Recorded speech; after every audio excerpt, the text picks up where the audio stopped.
اللہ تعالیٰ نے دنیا اور آخرت میں کامیاب ہونے کے لیے ہمیں ایک زندگی گزارنے کا طریقہ دیا ہے جس کا نام اسلام ہے۔ ہم مسلمان ہیں اور ہمارے دین کا نام اسلام ہے۔ اللہ تعالیٰ کا فرمان ہے ان الدین عند اللہ الاسلام۔ زندگی گزارنے کا صرف ایک طریقہ ہے جس کا نام اسلام ہے۔ وَمَن يَبْتَغِ غَيْرَ الْإِسْلَامِ دِينًا فَلَن يُقْبَلَ مِنْهُ، جو اسلام کے مطابق زندگی نہیں گزارے گا اللہ اسے قبول نہیں کرے گا۔ جس اللہ نے ہمیں بنایا ہے اس نے ہمیں زندگی گزارنے کا طریقہ دیا ہے، اور پھر یہ اعلان کیا ہے کہ اگر تم اسلام پہ نہیں چلو گے تو تم کامیاب نہیں ہو سکتے۔ اور اللہ تعالیٰ نے حضرت محمد صلی اللہ تعالی علیہ وسلم کے واسطے اور ذریعے سے وہ دین ہم تک پہنچایا ہے۔ ہر نبی آنے کے بعد جب کچھ زمانہ گزرتا تھا تو اس کی زندگی لوگ بھول جاتے تھے، اس کے نام بھی بھول جاتے تھے۔ یہ ہمارا نبی اکیلا ہے جو 1400 سال گزر گئے ہیں، لوگ اس کی زندگی بھی نہیں بھولے، اس کا نام بھی نہیں بھولے، اس کی سیرت بھی نہیں بھولے۔ یہ اللہ کی حفاظت ہے کہ اللہ نے صرف ایک حبیب بنایا، اس کی ہر چیز کو اللہ نے زندہ رکھا اور باقی رکھا ہے۔ تو آپ نے اپنی زندگی میں شادی کی، نکاح کیا، اپنی بیٹیوں کا بھی کیا، اپنا بھی کیا۔ ہمیں زندگی گزارنے میں سہولت ہو گئی، آسانی ہو گئی۔ عیسیٰ علیہ السلام نے تو شادی نہیں کی، تو ان کی امت کو شادی کرنے کے لیے اپنے نبی سے کوئی طریقہ معلوم نہیں ہے۔ ہمارے نبی نے خود بھی شادی کی، اپنی بیٹیوں کی شادی کی، اپنے صحابہ کی شادیوں میں شرکت فرمائی۔ تو ہم یہ شاہد کے نکاح کے لیے جمع ہیں، لیکن مختصر سارے دین کی بات آپ کے سامنے عرض کرنا چاہتا ہوں کہ اللہ کو راضی کرنے کے لیے دو باتیں ضروری ہیں، ایک عبادت اور ایک اچھے اخلاق۔ سارا دین جو 30 سپارے قرآن ہے اور کوئی 10 لاکھ حدیث ہے، یہ سارا دین دو باتیں ہیں۔ ایک ہم اللہ کے بندے بنے اس کی عبادت کے ساتھ، اور ایک ہم اچھے انسان بنے لوگوں کی خدمت کے ساتھ۔ سارے دین میں بے شمار چیزیں ہیں، لیکن ساری چیزوں کو جمع کروں تو دو باتیں۔ ایک عبادت کہ میں اللہ کے آگے سر جھکاؤں، سارے گاؤں میں کوئی بے نمازی نہ ہو، کوئی مرد کوئی عورت جس نے کلمہ پڑھا ہے وہ بے نمازی نہ ہو۔ تو اللہ کو جب آدمی تلاش کرتا ہے اور اللہ کو ڈھونڈتا ہے تو اس کے لیے نماز سب سے بڑا عمل ہے، سجدے میں سر رکھنا یہ سب سے بڑا عمل ہے۔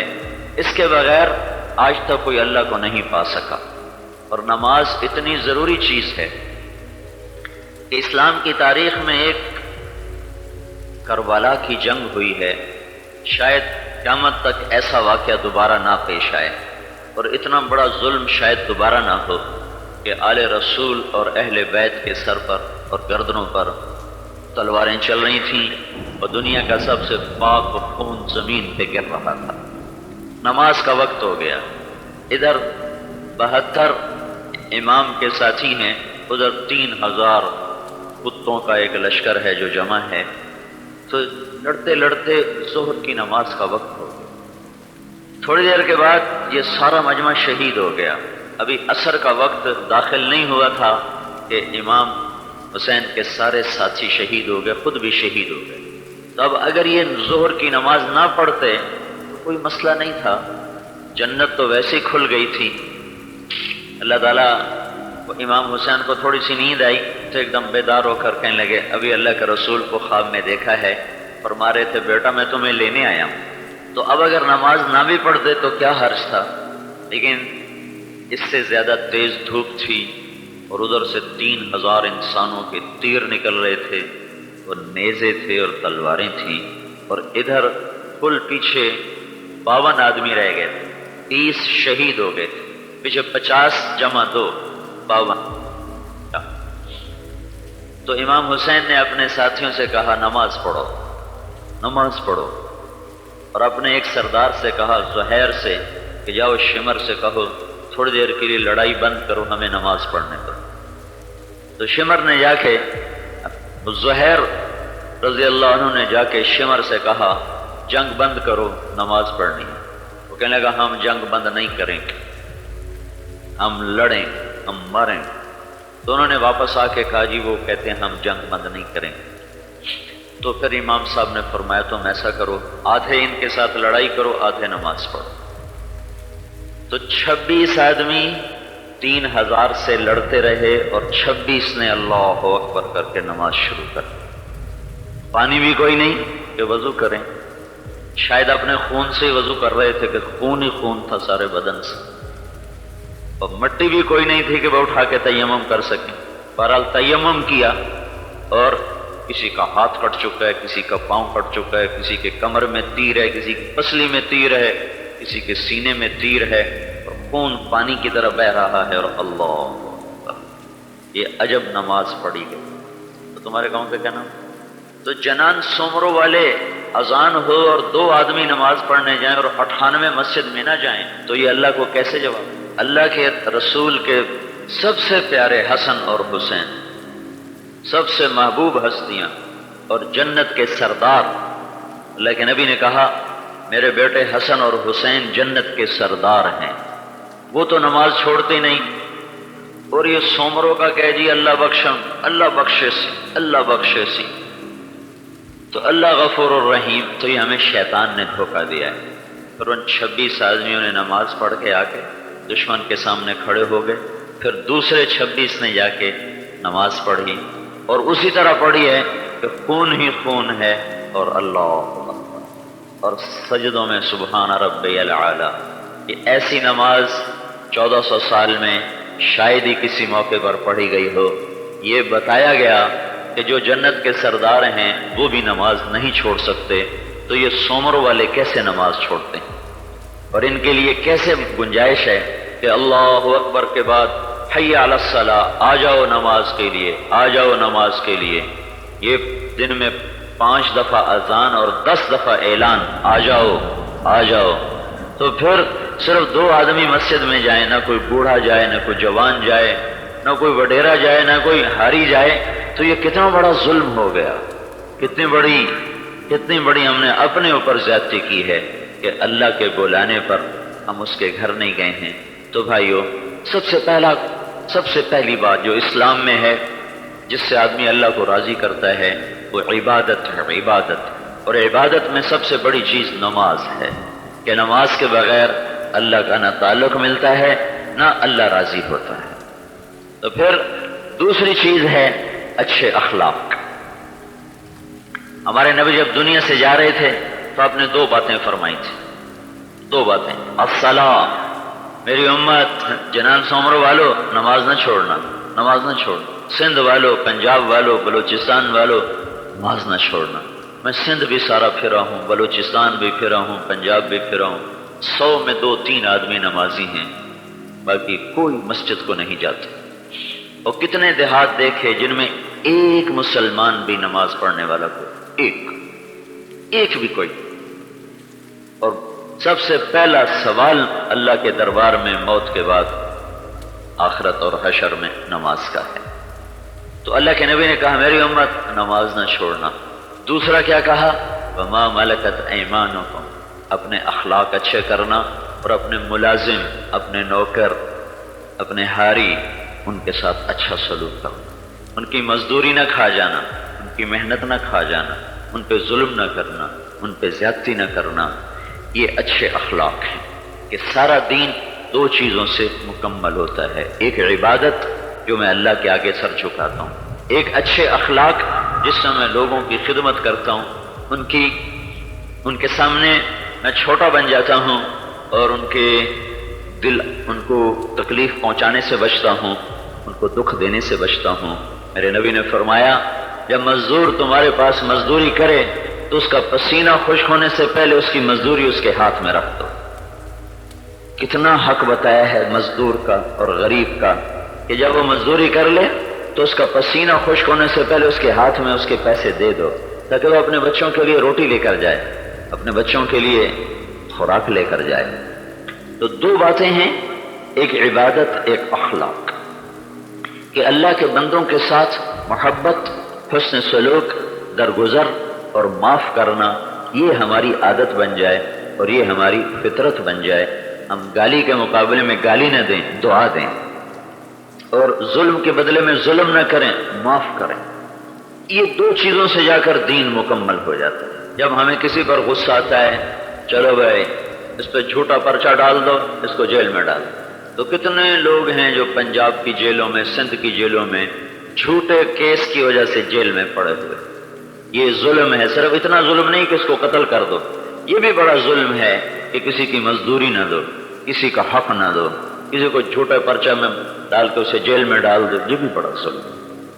یہ بھی بہت بڑی زیادتی ہے کہ تم اپنے باپ کی اس کے ساتھ بدتمیزی کرو، ماں کے ساتھ بدتمیزی کرو، اپنی بیوی کے ساتھ برا سلوک کرو، اپنے بھائی سے سلام دعا نہ کرو، یہ بھی ظلم اور زیادتی۔ تو اچھے اخلاق میں، اچھے اخلاق، ایک عبادت میں سب سے بڑی چیز نماز ہے، روزہ بھی رکھنا ہے، پیسہ ہو تو زکوٰۃ بھی دینی ہے، حج بھی کرنا ہے، قرآن بھی پڑھنا ہے، تلاوت بھی کرنی ہے۔ اچھے اخلاق میں ایک بات سب سے اعلیٰ درجے کہ جو برا سلوک کرے اس سے اچھا سلوک کرو۔ یہ نہیں جو تمہیں سائیں کہے تم بھی سائیں کہو، جو تمہارے ساتھ ایسے کرے تم بھی ایسے کرو، یہ اخلاق نہیں۔ اخلاق یہ ہیں کہ جو تمہیں گالی دے تم اس کو دعا دو، جو تمہیں برا کہے تم اس کو اچھا کہو، جو تم پر زیادتی کرے اسے معاف کرو۔ اس کے بدلے میں اللہ کے نبی کا فرمان ہے، میں تمہیں ضمانت دیتا ہوں کہ میں تمہیں جنت الفردوس میں گھر لے کر دوں گا اللہ تعالیٰ سے۔ تو اچھے اخلاق میں اعلیٰ درجے کی چیز ہے کہ جو برا کرو اس کے ساتھ اچھا کرو، کسی کی برائی مت کرو، کسی کا حق مت کھاؤ، کسی پہ ظلم مت کرو، ماں باپ کے بے ادب مت بنو، بھائی آپس میں لڑو مت، زمینوں پہ لڑتے ہیں، چیزوں پہ لڑتے ہیں، چھوٹی چھوٹی باتوں پہ لڑتے ہیں۔ اللہ کے نبی کا فرمان ہے کہ رشتہ داری کا بڑا حق ہے، تم اپنے حق چھوڑ دو، میں اللہ سے تمہیں حق لے کر دوں گا۔ تو اچھے اخلاق میں سب سے جو اعلیٰ درجے کی چیز ہے وہ حیا ہے، حیا۔ اور حیا جو سب سے اعلیٰ درجے کی چیز ہے اخلاق میں، وہ نکاح سے پورا ہو جاتا ہے۔ جب کوئی آدمی مرد عورت کا نکاح ہو جاتا ہے تو اس کا حیا مکمل ہوتا ہے، حیا مکمل ہوتا ہے، اخلاق مکمل ہوتے ہیں، اس سے دین پورا ہو جاتا ہے۔ تو ابھی ہم شاہد کے نکاح کے لیے آئے ہیں، تو یہ حیا کے مکمل ہونے کا سب سے بڑا عمل ہے۔ جس معاشرے میں نکاح نہیں رہتا وہاں زنا شروع ہو جاتا ہے۔ جب زنا ہوتا ہے تو پھر اللہ کے عذاب آتے ہیں، پھر زمینوں کی برکتیں اٹھ جاتی اور ہوائیں بدل جاتی، موسم بدل جاتے ہیں اور اللہ تعالیٰ ناراض ہو جاتا ہے۔ حضرت عائشہ رضی اللہ تعالیٰ عنہ سے پوچھا گیا کہ اماں جان زلزلہ کیوں آتا ہے؟ زلزلہ تو حضرت عائشہ نے فرمایا جب زنا عام ہو جاتا ہے اور شراب پی جاتی ہے اور گانا بجانا عام ہوتا ہے تو پھر اللہ تعالیٰ زمین پہ زلزلہ لے آتا ہے۔ تو معاشرے میں اگر زنا ختم ہو تو اس کا سبب ہے کہ نکاح آسان ہو، نکاح سادگی کے ساتھ ہو۔ نکاح جتنا عام ہوگا زنا اتنا کم ہوگا، نکاح جتنا مشکل ہوگا زنا اتنا آسان ہوگا۔ جب زنا زیادہ ہوتا ہے تو زمین آسمان کا نظام خراب الٹا چل جاتا ہے اور اللہ تعالیٰ کی ناراضگی کے فیصلے ہوتے ہیں۔ پھر کسی کا بھی نکاح مالدار کا ہو غریب کا ہو، اس کے لیے جو سب سے بڑی چیز ہے جس سے اس کا گھر آباد رہے گا وہ یہ زبان کا میٹھا بول ہے اور درگزر ہے اور معاف کرنا ہے۔ اگر خامد اپنی بیوی کے مزاج کا خیال کرتا ہے اور اس کو عزت دیتا ہے اور بیوی اپنے خامد کے مقام کا خیال کرتی ہے اور اس کو عزت دیتی ہے تو یہ گھر ہمیشہ آباد رہے گا اور اس میں ہمیشہ خوشیاں رہیں گی۔ اگر مرد اپنی بیوی کے ساتھ بدتمیز ہے یا عورت اپنے خامد کی قدر نہیں کرتی ہے تو اس گھر میں کبھی آبادی نہیں ہوگی، اس میں ہمیشہ لڑائی رہے گی۔ اور میاں بیوی کی لڑائی یہ اتنا خوفناک کام ہے کہ شیطان روزانہ اپنا دربار سجاتا ہے، پھر وہ شیطانوں سے پوچھتا ہے کہ تم کیا کر کے آئے ہو؟ تو ایک شیطان کھڑے ہو کے کہتا ہے جی میں نے نماز نہیں پڑھنے دی، اسے کہتا ہے تم نے کوئی زیادہ بڑا کام نہیں کیا۔ ایک کہتا ہے میں نے شراب پلوائی، اس کو کہتا ہے تم نے کوئی زیادہ بڑا کام نہیں کیا۔ دوسرا شیطان کہتا ہے میں نے زنا کروایا، اس کو بھی کہتا ہے یہ کوئی بڑا کام کوئی نہیں۔ تو ایسے وہ کہتے ہیں جی میں نے چوری کرائی، میں نے زنا کروایا، میں نے شراب پلائی، میں نے جوا کھلوایا، میں نے یہ کروایا یہ کروایا۔ تو شیطان کہتا رہتا ہے نہیں نہیں یہ کوئی اتنا بڑا کام نہیں، اتنا بڑا کام نہیں۔ تو ایک شیطان کھڑا ہوتا ہے، لنگڑا شیطان ہوتا ہے، وہ کھڑے ہو کر کہتا ہے جی میں نے آج میاں بیوی کو لڑا دیا ہے۔ شیطان کہتا ہے شاباش، اصل کام تو کر کے آیا۔ پھر اس کو اپنے پاس بلاتا ہے، پھر اس کو گلے سے لگاتا ہے، پھر اس کو اپنے برابر میں بٹھاتا ہے اور کہتا ہے اصل کام تم نے کیا ہے۔ کہ جب میاں بیوی لڑتے ہیں تو اولاد بھی تباہ ہو جاتی ہے اور خاندان بھی تباہ ہو جاتا ہے۔ تو میرے عزیزوں میرے بھائیوں، گھر کی آبادی اور گھر کی خوشی وہ اس سے نہیں ہے کہ بہت سارے پیسے گھر میں ہوں اور زیور ہو، کپڑا ہو، بڑی زمینیں ہوں، اس سے کوئی خوشی نہیں ہوتی ہے۔ خوشی اس وقت ہوتی ہے جب خامد کی کمی کو بیوی برداشت کرے اور بیوی کی کمی کو خامد برداشت کرے۔ ایک دوسرے کی کمیوں کو جب برداشت کرتے ہیں تو اس پر اللہ تبارک و تعالی اس گھر میں خوشیاں لے آتا ہے۔ اور میاں بیوی کی لڑائی میں اگر صلح ہو جائے تو یہ اتنا بڑا عمل ہے۔ قرآن کی ایک آیت اسی مضمون پر اتاری گئی ہے۔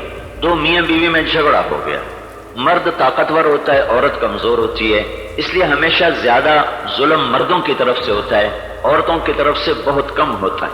کہ عورت چاہے سندھ کی ہو، پنجاب کی ہو، بلوچستان کی ہو یا سرحد کی ہو، اس پہ زیادتی بہت ہوتی ہے اور اس پہ ظلم پوری دنیا میں پھرا ہوں، عورت پہ ہمیشہ زیادتی ہی زیادتی ہے۔ عورتوں کی طرف سے بھی ہوتی ہے لیکن وہ تھوڑی ہے، مردوں کی طرف سے زیادہ ہے، چونکہ طاقت مرد کے ہاتھ میں ہے، عورت کے ہاتھ میں طاقت نہیں ہے، تو وہ مظلوم ہوتی ہے، پستی رہتی، سہتی رہتی ہے۔ اللہ کے نبی نے فرمایا بدترین انسان وہ ہے جو بیوی کو مارتا ہو، بدترین انسان وہ ہے جو بیوی کو مارتا ہو، جو اپنی ساری عزت تمہارے حوالے کر دیتی ہے، تھوڑی سی بات پہ اس کو مارنے لگ جانا، تھوڑی سی بات پہ اس کو گالیاں دینا، اس کے ماں باپ کو گالیاں دینا۔ یہ ہمارا رواج ہے کہ ہم بیوی کے ماں باپ کو ذلیل کرتے ہیں، اپنی بیوی کو ذلیل کرتے ہیں۔ جس نے اپنی سب سے بڑی چیز عزت ایک بول پہ تمہارے حوالے کر دی اور ماں باپ نے اپنے ہاتھوں سے بیٹی تمہارے حوالے کر دی، اسی کے ماں باپ کو ذلیل کرتے ہیں اور اس سے اپنے آپ کو بڑا بناتے ہیں کہ ہم نے ان کو رگڑا دے دیا ہے۔ یہ انسانیت نہیں بھائی، نہ یہ اسلام ہے نہ یہ انسانیت ہے۔ یہ بہت جہالت کی بات ہے کہ جو تمہارے بچے پال رہی ہے اور تمہارے بچوں کے لیے وہ خود بوڑھی ہو جاتی ہے، تم چھوٹی سی بات پہ اس کو ذلیل کر دو، اس کو گالیاں دینے لگ جاؤ، اس پہ ہاتھ اٹھاؤ۔ تو اللہ کے نبی نے کہا وہ کوئی انسان نہیں ہے جو اپنی بیوی کو مارتا ہو، اور بہترین انسان وہ ہے جو بیوی کے ساتھ اچھا سلوک کرتا ہو۔ اور یہ میں بات بتا رہا تھا کہ دو میاں بیوی میں جھگڑا ہو تو خامد کے دل میں خیال آیا، مسجد میں بیٹھے تھے کہ میں ابھی گھر جاؤں گا اور اپنی بیوی کو ماروں گا، اس کی پٹائی کروں گا۔ اللہ تو خیال کا پڑھنے والا ہے، تو ابھی وہ صحابی اپنی جگہ بیٹھا ہوا ہے، مسجد سے باہر نہیں گیا کہ اللہ نے آسمان سے قرآن اتارا اور ایک آیت آئی، یا ایھا الذین آمنوا ان من ازواجکم واولادکم عدوا لکم فاحذروہم۔ اے ایمان والو، میاں بیوی میں اولاد میں جھگڑے ہوتے رہتے ہیں، یہ کوئی بڑی بات نہیں ہے، تو اس کو ختم کرنا ہے، اس کو زیادہ نہیں کرنا، فاحذروہم، اس کو ختم کرنا ہے، اس سے بچنا ہے، اس کو بڑھانا نہیں ہے۔ یہ نہیں کہ تمہیں غصہ آئے اور تم بیوی کو مارنا شروع کر دو، تمہیں غصہ آئے اور تم بیوی کو ماں بہنوں کی گالیاں دینا شروع کر دو، یہ تم نے اپنا دین ضائع کر دیا، اپنا دین تم نے برباد کر دیا۔ سب سے پہلے جب اللہ مجھے بلائے گا نا، آپ کو بلائے گا اور ایسے سامنے ترازو ہوگا اور اللہ تعالیٰ فرمائے گا ہاں بھائی اس کی نیکیاں بھی تولو، اس کے گناہ بھی تولو، تو نیکیوں میں سب سے پہلے جو چیز رکھی جائے گی اور گناہوں میں جو سب سے پہلے چیز رکھی جائے گی زنا اور شراب اور ڈاکہ اور قتل، یہ کتنے بڑے گناہ ہیں۔ نماز چھوڑنا، روزہ چھوڑنا، زکوٰۃ نہ دینا، یہ کتنے بڑے گناہ ہیں۔ اور ادھر نماز، تہجد، ذکر، تلاوت، حج، عمرہ، یہ کتنے بڑی نیکیاں ہیں۔ اور تبلیغ اور اللہ کے سامنے رونا، یہ کتنے بڑے عمل ہیں۔ صدقات، خیرات، یہ کتنے بڑے عمل ہیں۔ لیکن سب سے پہلی نیکی جو اللہ تعالیٰ کہے گا لاؤ بھائی رکھو طارق جمیل کے ترازو میں رکھو، وہ کیا ہوگی؟ وہ بیوی اور بچوں سے اچھا سلوک، وہ سب سے پہلے تولا جائے گا۔ اور سب سے پہلے گناہ کون سا تولا جائے گا؟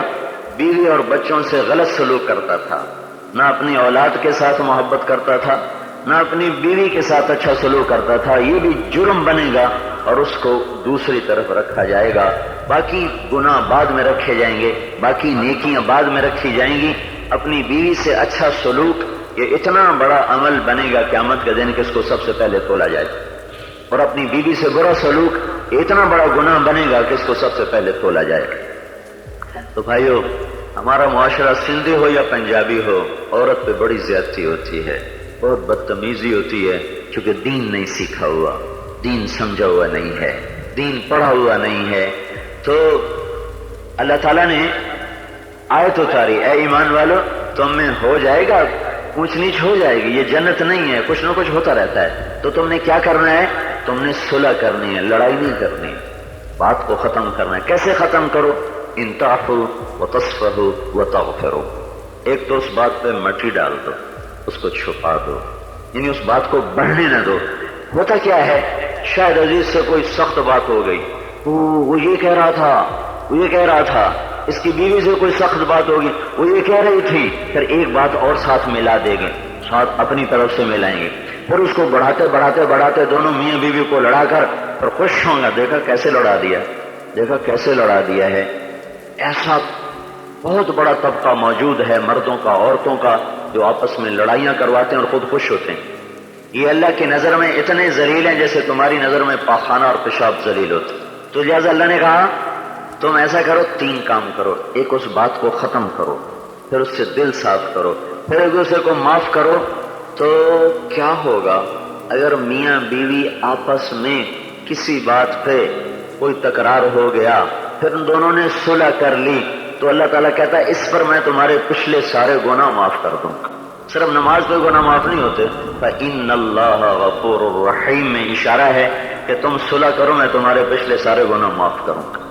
یہ میرے بھائیو اتنا بڑا عمل بنتا ہے میاں بیوی کا آپس میں محبت سے رہنا، اور کسی وجہ پہ کوئی جھگڑا ہو جائے تو صلح کر لینا، یہ اتنا بڑا عمل بنتا ہے کہ اس پر اللہ پچھلے گناہ معاف کر دیتا ہے۔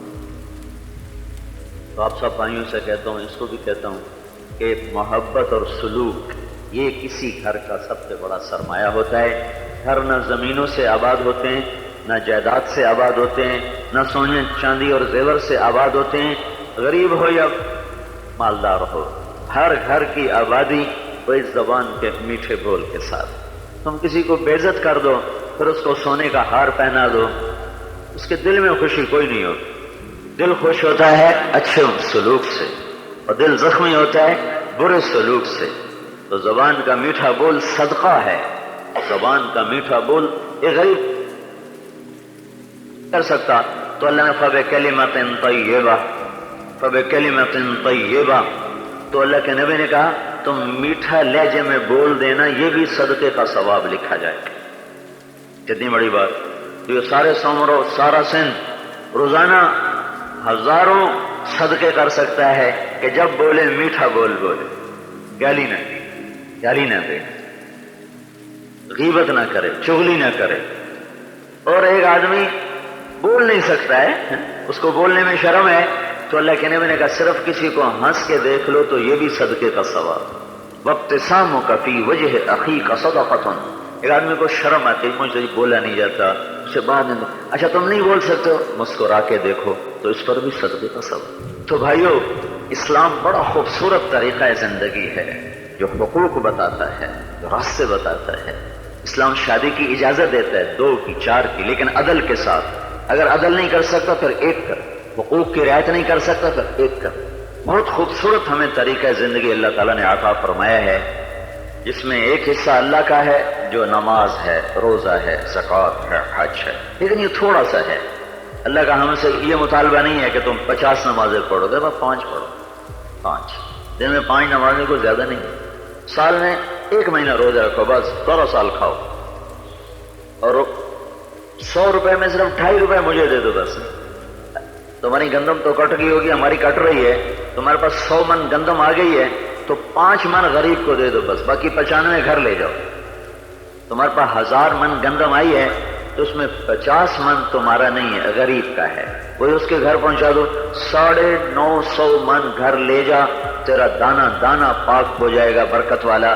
اگر یہ 50 من تو نے نہ دیے کہ میرے اوپر قرضہ ہے، میں کیسے دوں، میرے اوپر تو قرضہ چڑھا ہوا ہے، میں نے بینک کا قرضہ دینا ہے، تو 50 من سے تو تیرا قرضہ نہیں اترے گا، لیکن تیرا رزق سارا ناپاک ہو جائے گا۔ 50 من، 1000 میں سے 50 من، جو ہم سے پہلی امتیں تھیں ان کی زکوٰۃ زیادہ تھی، ان سے اللہ 100 روپے پہ 10 روپے مانگا کرتا تھا کہ 10 ہمیں دو، 90 گھر لے جاؤ۔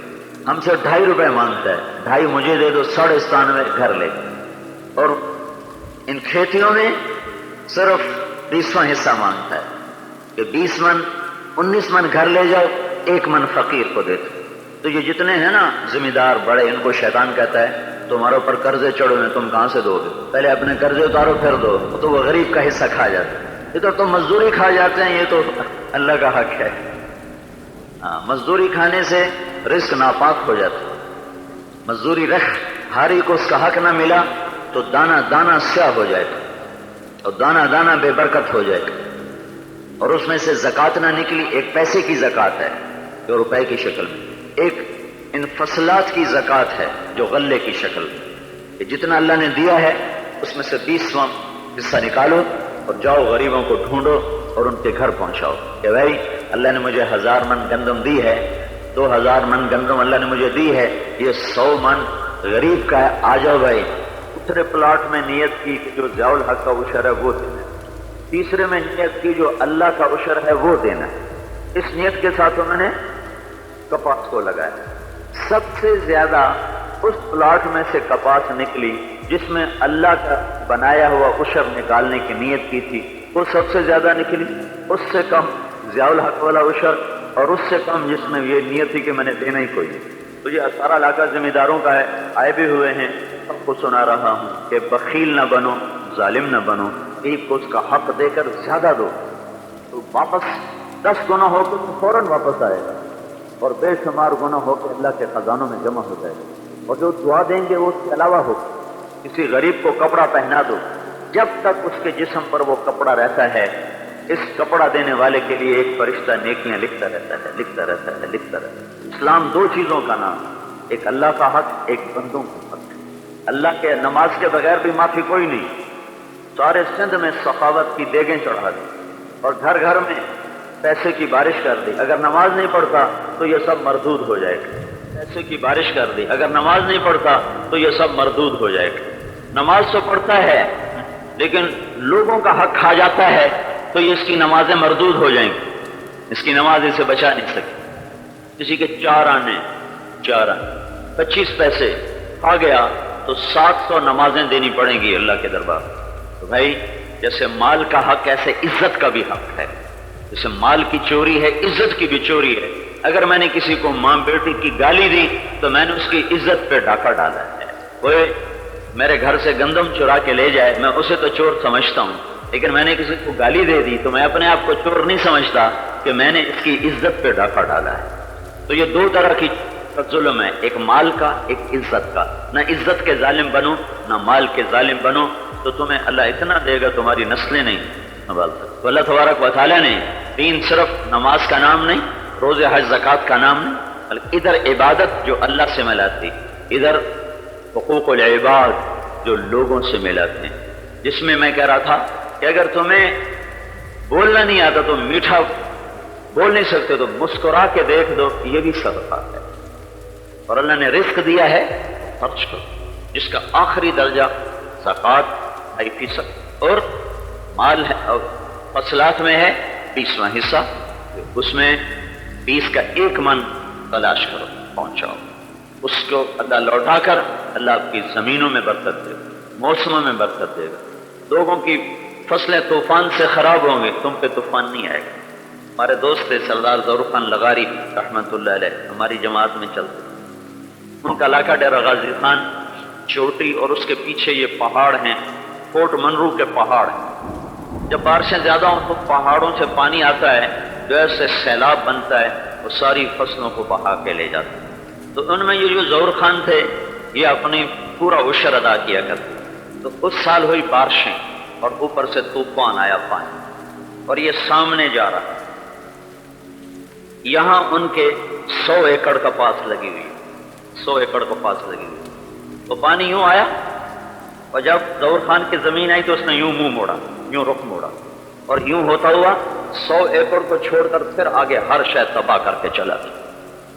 پورے علاقے میں سارے لغاریوں کی کا ایک ایک بوٹا اللہ تعالیٰ نے اکھاڑ دیا، اور ظہور خان کا ایک پتا بھی نہیں گرا کہ وہ اللہ کا حق دیتا تھا۔ اللہ نے پانی کو کہہ دیا ادھر سے ہٹ جا، یہ میرے غریبوں کا خیال کرتا ہے۔ تو یہ ہماری فصلوں کو بیماریاں لے جاتی ہیں، موسم لے جاتا ہے، وہ ہم برداشت کرتے ہیں، لیکن شیطان ہمیں 20واں حصہ نہیں دینے دیتا کہ میرے اوپر تو قرضہ ہے، میرے تو خرچے بہت زیادہ ہیں، میں کہاں سے ادا کروں۔ یہ ہمارے پنجاب میں بھی یہ ہوتا ہے، تمہارے سندھ میں بھی یہ ہوتا ہے، بلوچستان سرحد میں تو ویسے ہی ذمہ دار اتنا کوئی نہیں ہے، لیکن جہاں ہے وہاں شیطان کا یہ چکر ہے کہ وہ اللہ کے غریب بندوں تک حق نہیں پہنچانے دیتا، اپنا جتنا مرضی خرچ کر لیں، غریبوں پہ خرچ کرنے کے لیے ہاتھ بند ہو جاتا ہے۔ یہ ساری اخلاق کی چیزیں ہیں جو میں آپ کے سامنے مختصر وقت میں بتانے کی کوشش کر رہا ہوں۔ ایک دوسرے کے حقوق کا خیال کرنا، جانی حقوق بھی، مالی حقوق بھی۔ اللہ کسی کو رزق دے تو خود امام زین العابدین رضی اللہ عنہ حضرت امام حسین کے ایک ہی بیٹے، 4 بیٹے تو کربلا میں شہید ہو گئے، ایک بیٹے بچے تھے جن سے آپ کی نسل چلی، تو اللہ تعالیٰ نے ان کو بہت رزق دیا، بعد بہت رزق دیا۔ جب ان کا انتقال ہوا تو ان کی کمر پہ دیکھا نشان تھے، جیسے مزدور بوریاں اٹھاتے ہیں تو کمر پہ نشان پڑ جاتے ہیں، تو ان کی کمر پہ نشان تھے بوریاں اٹھانے کے، غسل دیتے ہوئے پتہ چلا۔ تو سارے لوگ بڑے حیران ہوئے کہ یہ تو دین دنیا کے بادشاہ تھے، تو یہ مزدوروں کا نشان ہوتا ہے، یہ یہاں کیسے ہے؟ تو پھر پتہ چلا ان کے خاص خادم سے کہ 100 گھروں کا خرچہ اٹھایا ہوا تھا، 100 گھروں کو خود بوریاں رات کو بھرتے تھے اور اپنی کمر پہ اٹھا کر جاتے تھے اور ان کے گھر میں پھینک کے آ جاتے تھے۔ مرتے دم تک کسی کو نہیں پتا چلا کہ ہمیں کون خرچہ پہنچاتا۔ تم میں کوئی ذمہ دار کسی کو 100 روپیہ بھی دے تو سب دیکھو میں یہ 100 روپیہ دے رہا ہوں، دکھاتا ہی ہوں 100 روپے کی تو چائے نہیں، سندھی تو ویسی چائے بڑی پیتے ہیں، 100 روپے سے تو اس کی چائے بھی پوری نہیں ہوتی۔ تو امام زین العابدین 100 گھروں کا خرچہ اٹھاتے رہے اور مرتے دم تک کسی کو پتہ نہ چلا۔ تو یہ سارے حقوق ہیں میرے بھائیوں، اس سے زندگی خوبصورت بنتی ہے۔ اور یہ نکاح ہے، تو اس نکاح کے لحاظ سے میں نے بات کی، یہ ہمارا اپنا بچہ ہے، اچھے اخلاق سے گھر آباد ہوتے ہیں، اچھے اخلاق سے، میٹھے بول سے، درگزر کرنے سے، سختی سے نہیں، بد اخلاقی سے نہیں۔ ہمارے نبی گھر میں اتنے اچھے اخلاق والے تھے کہ آپ حضرت عائشہ کو آٹا گوندھ کے دیتے تھے، کہ ان کی عمر چھوٹی تھی تو ان کو آٹا گوندھنا اتنا اچھا آتا نہیں تھا، تو ہمارے نبی خود آٹا گوندھ کے کہتے تھے میں تمہیں گوندھ کے دیتا ہوں، تم روٹی پکاؤ۔ یہ تمہارا نبی تھا اپنے گھر میں۔ اور اپنے گھر میں جھاڑو خود دیتے تھے، اپنے کپڑے خود دھوتے تھے، اپنی بیوی سے نہیں کہتے تھے میرے کپڑے دھو کے دے، اپنے کپڑے خود دھوتے تھے۔ یہ وہ پاک زندگی ہے جو اللہ کے نبی نے گزاری۔ حضرت عائشہ رضی اللہ عنہا نے کہا یا رسول اللہ یہ حبشی آپس میں کھیل رہے ہیں، میں نے یہ تماشا دیکھنا ہے۔ باپ اپنے دروازے کے آگے کھڑے ہو گئے، پردہ بنایا، اپنے جسم سے پردہ بنایا، ان کو پیچھے کھڑا کیا اور وہاں حضرت عائشہ دیکھتی رہیں۔ جب تک حضرت عائشہ کا دل نہیں بھرا تو آپ کھڑے دکھاتے رہے۔ جب انہوں نے کہا بس تو پھر آپ وہاں سے پیچھے ہٹے۔ یہ آپ کے اخلاق تھے گھر۔ ایک صحابی نے پوچھا اللہ کے رسول کیسے تھے؟ تو دوسرے صحابی نے کہا ہر وقت غمگین رہتے تھے، ہر وقت فکر مند رہتے تھے۔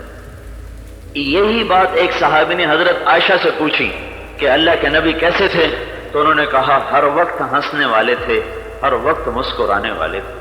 جب گھر میں ہوتے تھے ہنسنے والے، مسکرانے والے، جب باہر ہوتے تھے تو فکر مند اور غمگین بن۔ ایک دفعہ جہاد سے واپس آ رہے تھے حضرت عائشہ صاحب، آپ نے اپنے صحابہ سے کہا تم سارے آگے چلے، تو سارے صحابہ چلتے چلتے غائب ہو گئے، اب نظر کوئی نہیں آ رہے۔ تو آپ نے ام عائشہ سے کہا حضرت عائشہ میرے ساتھ دوڑ لگاؤ گی؟ کون کہہ رہا ہے؟ قاب قوسین والا۔ کون کہہ رہا ہے؟ مقام محمود والا، جس کے طفیل یہ کائنات بنی، جس کے طفیل آج ہم کلمے والے ہیں، جس کی برکت سے جنت کا دروازہ کھلے گا۔ عائشہ دوڑ لگاؤ گی؟ کہا جی لگاؤں گی۔ حضرت عائشہ کے ساتھ دوڑ لگائی۔ حضرت عائشہ فرماتی ہیں ان دنوں میں میرا جسم پتلا تھا تو میں اللہ کے نبی سے آگے نکل گئی، آپ پیچھے رہ گئے۔ پھر کچھ سال گزرے تو ایک جہاز سے واپس آ رہے تھے تو اللہ کے نبی نے سارے صحابہ سے کہا تم آگے چلے جاؤ، سب آگے چلے گئے، پیچھے صرف ہم دو رہ گئے۔ تو اللہ کے نبی نے کہا عائشہ دوڑ لگاؤ گی؟ ہاں جی لگاؤں گی۔ کہا اس وقت میں ذرا موٹی ہو گئی تھی تو پھر جو دوڑ لگائی تو اللہ کے نبی مجھ سے آگے نکل گئے، میں پیچھے رہ گئی۔ تو اللہ کے نبی نے فرمایا اب بدلہ ہو گیا ہے، پہلے تم جیت گئی تھی، آج میں جیت گیا تو یہ بدلہ ہو گیا۔ یہ کیوں کیا ہے کہ میرا نبی دیکھ رہا تھا آنے والے وقتوں میں میری امت عورتوں پہ زیادتیاں کریں گے، ظلم کریں گے، اور اس کو کہیں گے ہم بڑے مرد ہیں، ہم بڑے غیرت والے ہیں، یہ جہالت ہوگی۔ تو انسانی جان کے حقوق ہیں، عزت کے حقوق ہیں، مال کا حق ہے۔ مال کا حق ہے، اللہ رزق دے تو غریبوں کو ڈھونڈ ڈھونڈ کے ان کو جا کے پہنچاؤ۔ ایک تو فرض حق ہے جو میں نے ابھی بتایا ہے، ایک اس کے علاوہ ہے وہ جتنا مرضی خرچ کرو، اس کی کوئی حد نہیں ہے، جتنا مرضی خرچ کرو، لیکن یہ یاد رکھو جتنا اللہ کو دو گے اللہ واپس کرے گا۔ کسی شریف آدمی پہ قرضہ چڑھ جائے وہ دعائیں مانگتا ہے یا اللہ میرا قرضہ اتروا، بزرگوں سے کہتا ہے حضرت دعا کرو میرا قرضہ اتر جائے، کوئی وظیفہ بتاؤ میرا قرضہ اتر جائے۔ تو اللہ سے بڑا کوئی غیرت والا ہے؟ جب اس پہ قرضہ دو گے تو وہ کم از کم 10 گنا کر کے تو یہاں واپس کرے گا، وہ آگے پہ جتنا وہ چاہے واپس کرے۔ من یقرض اللہ قرضا حسنا فیضاعف له اضعافا کثیرا۔ عزت کا حق کیا ہے کہ کسی کا دل نہ دکھاؤ، کسی کو ذلیل نہ کرو، اس کی غیبت نہ کرو، اسے گالی نہ دو۔ ماں باپ کا حق کیا ہے کہ ان کے آگے میت بن جاؤ، کہ ان کے آگے اف بھی نہ کرو، لا تقل لهما اف۔ بیوی کا حق کیا ہے کہ وہ تمہاری خاطر ماں چھوڑ کے آ گئی، باپ چھوڑ کے آ گئی، بھائی چھوڑ کے آ گئی، بہنیں چھوڑ کے آ گئی، گھر چھوڑ کے آ گئی، سہیلیاں چھوڑ کے آ گئی، کتنے زخم اٹھا کے تمہارے گھر میں آئی ہے، تو اس کو اتنی محبت دو کہ اس کے سارے زخموں پہ دوا لگ جائے، مرہم لگ جائے، اور وہ خوش تمہارے گھر میں زندگی گزارے۔ اس کو امتحان میں نہ ڈالو کہ یہ کیوں نہیں کیا، یہ کیوں نہیں کیا، یہ کیا کر رہی ہو، یہ کیا کر رہی ہو۔ بھائیو اپنے گاؤں کی فضا محبت کی بناؤ، الفت کی بناؤ، آپس میں لڑائی نہ کرو، جھگڑے نہ کرو، نفرتیں نہ پھیلاؤ، اور اپنی مسجد کو آباد کرو۔ سومرو جنان سومرو کا کوئی بچی بچہ چھوٹا بڑا مالدار غریب بے نمازی نہ رہے۔ نہیں آتی سیکھو، نہیں آتی سمجھو، اور ایک دوسرے سے کوئی آپس میں کھٹپٹ ہے معاف کرو، درگزر کرو، اور اپنے ماں باپ زندہ ہیں تو ان کے پاؤں دھو کر جنت کا راستہ بتاؤ، ہمارے جنت کا راستہ بناؤ۔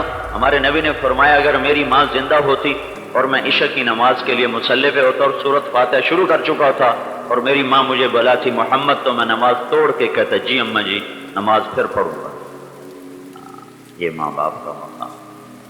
تو معاف کرو، درگزر کرو، بھائی کا بڑا حق، رشتوں کا بڑا حق اللہ تعالیٰ نے رکھا ہے۔ ایک صحابی نے آ کے عرض کی یا رسول اللہ میں نے بہت بڑا گناہ کر دیا، کوئی بخشش؟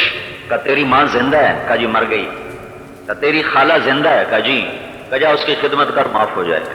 یہ رشتوں کا حق آپ کو بتا رہا ہوں۔ تو صلہ رحمی سے رزق بڑھتا ہے، خاندان آباد رہتے ہیں۔ ایک حدیث میں آتا ہے کہ اگر ایک جگہ کے لوگ کتنے ہی نافرمان ہوں، اگر ان کی آپس میں محبت ہے اور ایک دوسرے کا احترام ہے تو اللہ ان کا رزق بڑھاتا رہتا ہے، بڑھاتا رہتا ہے، بڑھاتا رہتا ہے۔ تو آپ اس سارے علاقے کو مثالی بنا دو، محبتیں قائم کرو، نفرتیں مٹاؤ۔ جو یہاں کے ذمہ دار ہیں وہ مثالی ذمہ دار بنو، غریبوں کو ان کا حق دو، مزدور کی مزدوری اس کی محنت سے بھی زیادہ دو، تو تمہارے ساتھ برکتوں کا نظام چلے گا۔ تم کہو گے یا اللہ میری فصل کو بارش کی ضرورت ہے، اللہ عین بادل تمہاری دعاؤں پہ بھیجے۔ تم کہو گے یا اللہ میری فصل پک گئی ہے، بارش کو ہٹا دے، تمہاری دعاؤں پہ اللہ تعالیٰ بادلوں کو ہٹا دے۔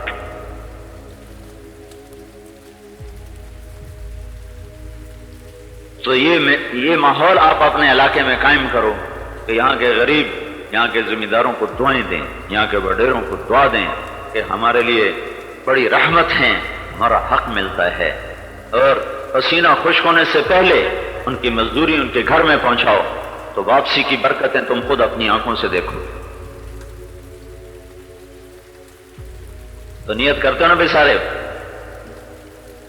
ایک تو اللہ کو بھی راضی کرنا ہے، آج کے بعد نماز نہیں چھوڑنی، ٹھیک ہے نا بھائی؟ وعدہ کرتے ہو؟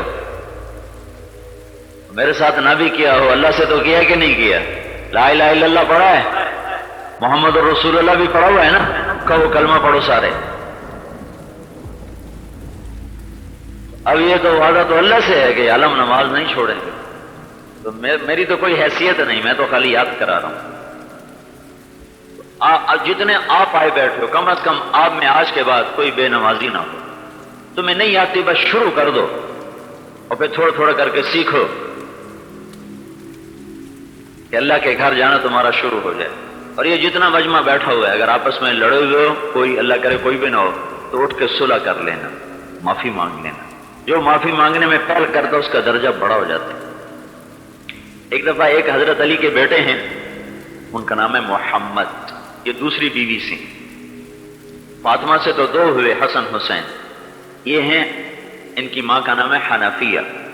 تو امام حسن اور ان میں آپس میں کوئی کھٹ پٹ ہو گئی، تو انہوں نے امام حسن کو خط لکھا، میں حنفیہ کا بیٹا ہوں، تو فاطمہ کا بیٹا ہے، اگر میں نے معافی مانگنے میں پہل کی تو میرا درجہ بڑا ہو جائے گا، تو مجھے شرم آتی ہے کہ میرا درجہ تجھ سے آگے ہو، تو فاطمہ کا بیٹا ہے، تو جب میرا خط پہنچے تو مجھے منانے کے لیے آ جا، ورنہ میں آ جاؤں گا پھر تیرا درجہ چھوٹا ہو جائے گا۔ تو جب حضرت حسن نے بھائی کا خط پڑھا تو انہوں نے جوتا بھی نہیں پہنا اور ننگے پاؤں بھاگ پڑے اور جا کر اپنے بھائی کے گلے لگ گئے۔ کتنا ادب ہے، سبحان اللہ، کہ مجھے معافی مانگنے میں کوئی ذلت نہیں، تو میرا بڑا بھائی، میں ذرا چھوٹا ہوں، لیکن مسئلہ یہ ہے کہ اگر میں نے پہل کر لی تو میرا درجہ بڑا ہو جائے گا، پھر مجھے شرم آتی ہے کہ میرا درجہ تجھ سے آگے ہو اور تم مجھ سے پیچھے ہو، تو جب میرا خط پہنچے تو مجھے منانے کے لیے آ جائے۔ تو جو آپ میں سے کوئی کھٹ پٹ ہے جو پہل کرے گا اس کا درجہ بڑا ہو جائے گا۔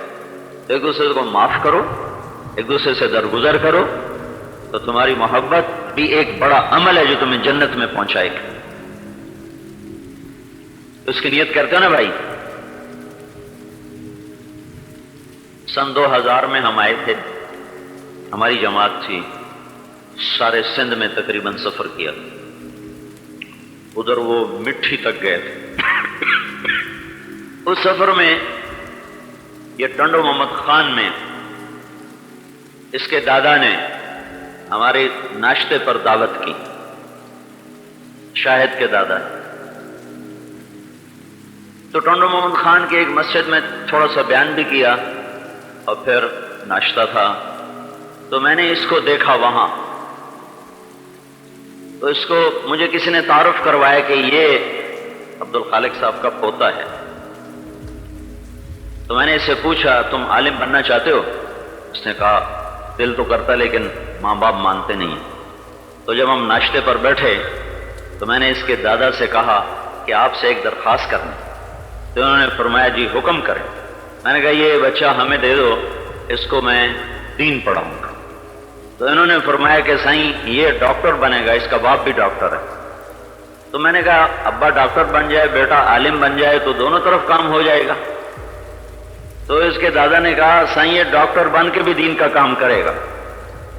تو میں نے ان سے کہا آپ مجھے سچ سچ بتاؤ، اگر میں ڈاکٹر ہوتا مجھے ناشتے کی دعوت دیتے؟ آپ تو مجھے باہر پھٹے پہ بٹھاتے کہ ادھر انتظار کرو۔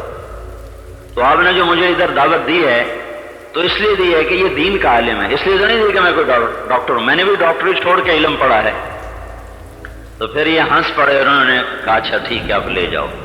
تو ان کی نیت خلوص، آج 9 سال کے بعد یہاں اللہ نے آنا لکھا تھا اور اس بچے کے مقدر میں علم لکھا تھا، یہ بہت نیک بچہ بنا، بہت اچھا علم والا بنا، بڑی عالی صفات ہیں۔ تو اللہ تعالیٰ ہر ایک کو ایسی نیک اولاد عطا فرمائے۔ تو ہم اس لیے پھر میں نے یہ ان سے وعدہ کیا تھا کہ جب اس کی شادی ہوگی میں خود آ کے اس کا نکاح پڑھاؤں گا۔ تو میں نے یہ سارا لمبا سفر جو کیا ہے وہ صرف اس بچے کے اس نکاح میں شرکت کے لیے کیا ہے۔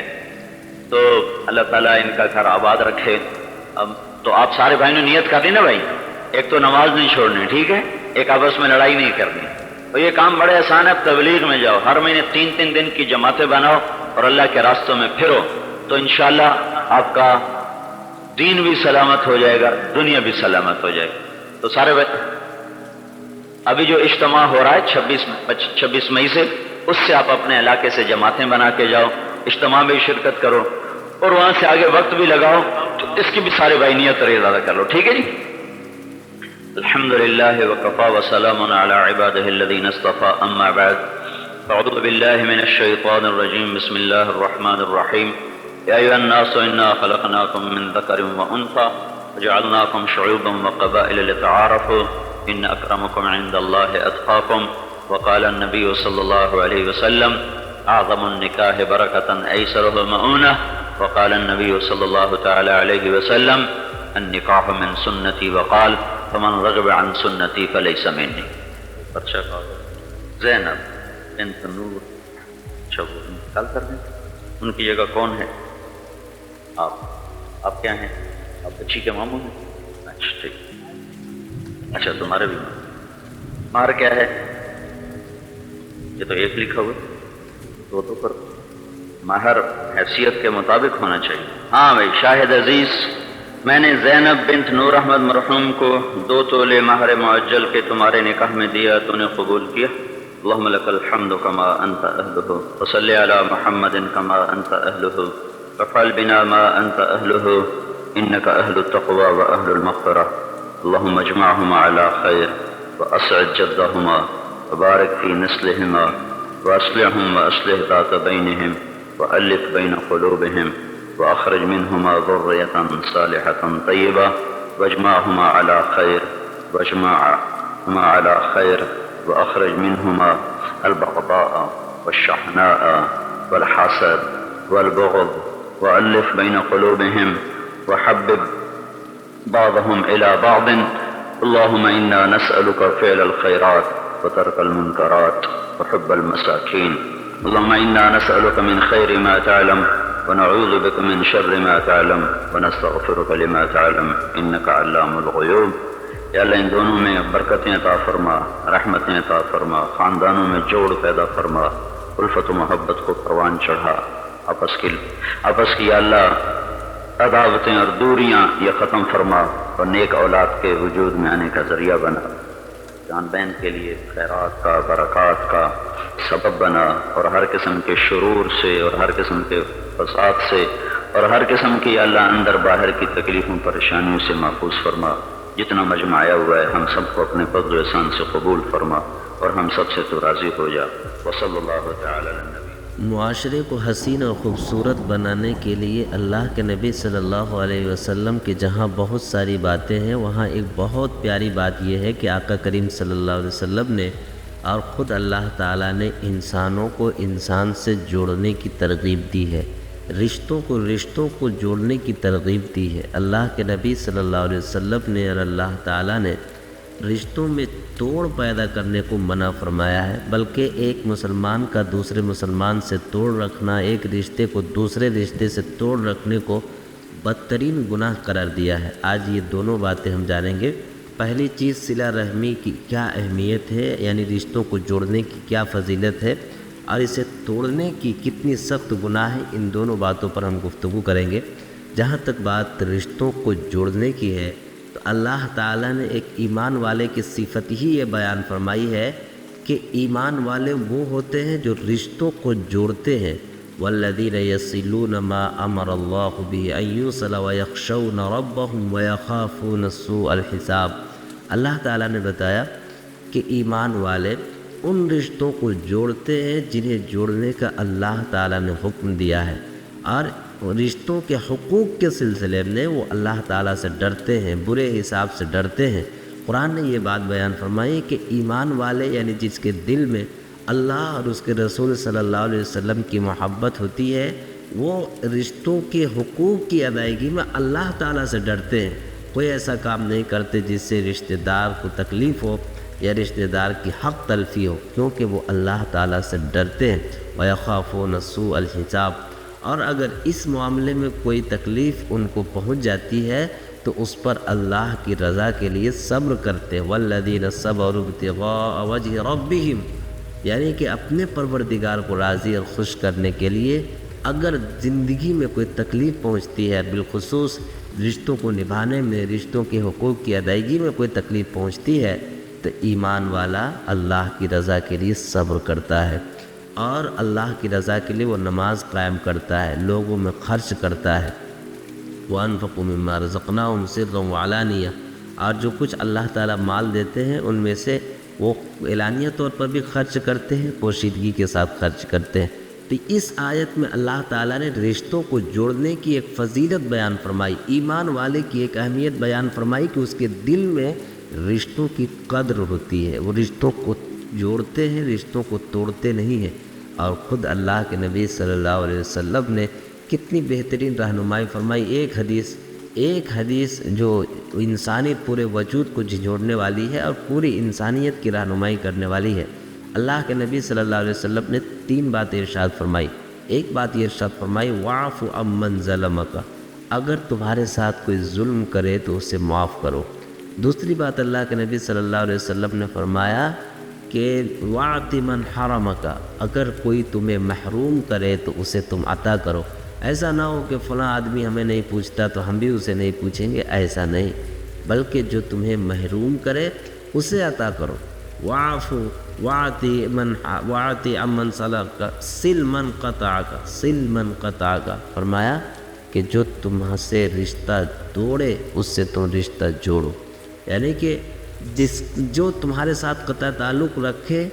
ایک خوبصورت سوسائٹی کا تصور یہ ہے کہ تم اس کے ساتھ بھی جوڑ رکھو۔ اللہ کے نبی صلی اللہ علیہ وسلم کی یہ 3 باتیں آب زر سے لکھے جانے کے لائق ہے۔ فرمایا، پھر دہرایا جا رہا ہے، فرمایا اللہ کے نبی صلی اللہ علیہ وسلم نے کہ جو تمہیں محروم کرے اسے عطا کرو، جو تم پر ظلم کرے اسے معاف کرو، اور جو تمہارے ساتھ توڑ رکھے یعنی رشتے کو توڑے ان سے تم جوڑ پیدا کرو اور جوڑ پیدا کرنے کی کوشش کرو۔ اللہ کے نبی صلی اللہ علیہ وسلم کی ایک دوسری حدیث ہے جس میں آقا کریم صلی اللہ علیہ وسلم نے فرمایا کہ اگر کوئی تم میں سے یہ چاہے کہ اس کی زندگی میں برکت ہو، اس کی زندگی میں وسعت ہو، تو اسے چاہیے کہ وہ اپنے رشتہ داروں کے ساتھ اچھا برتاؤ کرے، اپنے رشتہ داروں کے ساتھ اچھا سلوک کرے۔ اور جہاں تک تعلق رشتوں کو توڑنے کا ہے تو اس پر قرآن نے بڑی سخت وعید بیان فرمائی ہے کہ جو لوگ رشتوں کو توڑتے ہیں اور اللہ کے وعدے کو توڑتے ہیں ان کا ٹھکانہ جہنم ہے۔ ایک حدیث میں اللہ کے نبی صلی اللہ علیہ وسلم نے فرمایا کہ اگر کسی نے اپنے کسی مسلمان بھائی سے 3 دن سے زیادہ بات چیت بند رکھی تو پھر اللہ تعالیٰ کی لعنت ہوتی ہے ایسے بندے پر، اس کی مغفرت روک دی جاتی ہے، اس کا جنت کا فیصلہ موقوف کر دیا جاتا ہے۔ اس لیے اور بھی بہت ساری وعیدیں ہیں رشتوں کو توڑنے کے اور فضائل رشتوں کو جوڑنے کے۔ اللہ تعالیٰ سے دعا ہے کہ اللہ تعالیٰ ہمیں رشتوں میں جوڑ پیدا کرنے والا بنائے، رشتوں میں توڑ کرنے سے اللہ تعالیٰ حفاظت فرمائے۔ سبسکرائب کریں ہمارے چینل لائٹ ہیومینٹی کو، کلک کریں بیل آئیکن پہ جس سے ہر ایک نوٹیفیکیشن آپ کو ملتی رہے۔